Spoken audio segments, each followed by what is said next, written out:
خدا دی قسم بھاوے حاکم ہوئی بھاوے عالم ہوئی ایک کوئی نشانی ذہن وچ رکھ لے جڑا نبی دے طریقے دے چلن والا ہی سمجھی عقل والا وے جڑا حضور دے نبی دی شریعت تکلی دے اوتے کنڈے دے اوتے پورا تلدا ہی ہاں جی جڑا اس طریقے دے چلن والا ہی سمجھ لے حق والا ہی اے حاکم بھی حق والا ہی تے عالم بھی نہیں تے پھر چمڑ دے پتر سمجھی بھاوے خدا دی قسم کر کے آنا جنہ مرضی انہاں دے جناب جبے کبے ویکھے جنہیں مرضی انہاں دے آستانے ویکھے انہاں دے آستانیاں تے نہ جاویں جبیاں تے نہ جاویں ٹوپیاں تے نہ جاویں شکلاں تے نہ جاویں انہاں دی اجنا مسمسیاں شکلاں تینوں خراب پاگل نہ بنا لین انہاں دے زبانی دعویاں تے نہ جاویں مدینے دے تاجدار نے سانو کھری گل سمجھا دتی ہے میرے آقا نامدار صلی اللہ تعالی علیہ وسلم سرکار نے فرمایا یہو جہ بندے جڑے انہاں ظالماں دی ظلم دی امداد نہیں کرن گے ظالماں دے ظلم دی امداد نہیں کرن گے جڑے انہاں دے جھوٹ دی تصدیق نہیں کرن گے میرے نے تے میں او میرے نے تے میں انہاں دا اور سن مدینے دے تاجدار سرکار دا فرمان علی شان ہے آقا نے فرمایا ہے جڑا ظالم بادشاہ نو قلم دے گا قلم لکھن واسطے دے گا ظالم بادشاہ نو دے ظلم دے لکھن واسطے قلم دے گا میرے آقا نامدار نے فرمایا ہے قیامت والے دن انہاں نو اونوں اس ظالم دے نال کٹھیاں پا کے جہنم سٹیا جاوے گا اے ظالم نو قلم دین والے دا حال ہے خدا دی قسم کر کے انا صدقے جاواں تائیں مولا حسین تو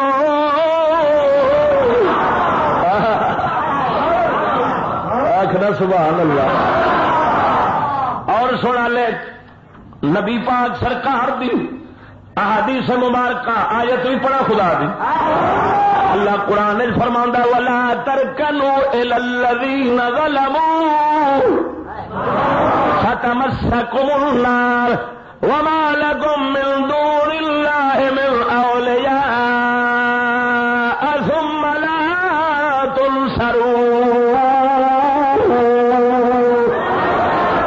اللہ قرآن فرماندا ہے جڑے ظلم جنہ کیتا انہاں والے تھوڑی جی رغبت بھی نہ رکھیا جے تھوڑا جا میلان بھی نہ رکھیا جے تھوڑا جا جھکاؤ بھی نہ رکھیا جے ورنہ کی ہوے گا اللہ فرماوندا ہے تین سزاواں تانوں ملن گیاں فتمسکم النار ایک اگ لگے گی جہنم دی تانوں دوسرا تہاڈا کوئی دوست نہیں ہوے گا تیسرا ثم لا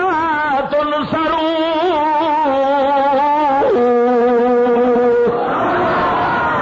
امداد نہیں ہوے گی رب تعالی دی طرفوں بے امداد ہی دنیا تو مرو گے اللہ سونا تہاڈی کسے بھی دکھ دے اندر امداد نہیں فرماوے گا خدا دیا بندیا توجہ فرما اس آیہ کریمہ نے دسیا ہے ظالم کافر ظالم لوگ جڑے ہون ظالم جڑا بھی ہوے بھاویں کافر ہوے بھاویں مسلمان ہوے او دے ول ماسا جا بھی دل وچ رغبت دے جھکاؤ میلان پیدا نہ ہوے اور رکوع دا معنی المیل الیسیر ہاں جی میں تیرے سامنے پہلو بھی یہ موضوع بیان کر چکیا ہوں ہاں جی تھوڑی جی رغبت ظالماں والے پاسے نہ پیدا کرو نہ انہاں دی شکل اپناؤ نہ انہاں دی عادت اپناؤ نہ انہاں دے کم پھڑو نہ انہاں دے جناب برے کماں دی تصدیق کریا جے نہ انہاں دے معاون تے مددگار بنیا جے ورنہ رب فرماوندا تانوں اگ لگے گی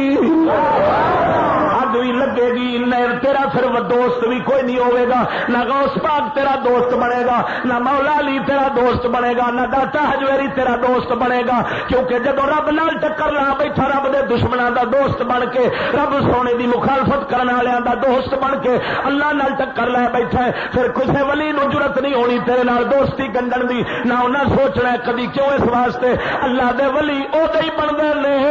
جدا رب سونا بن جاندا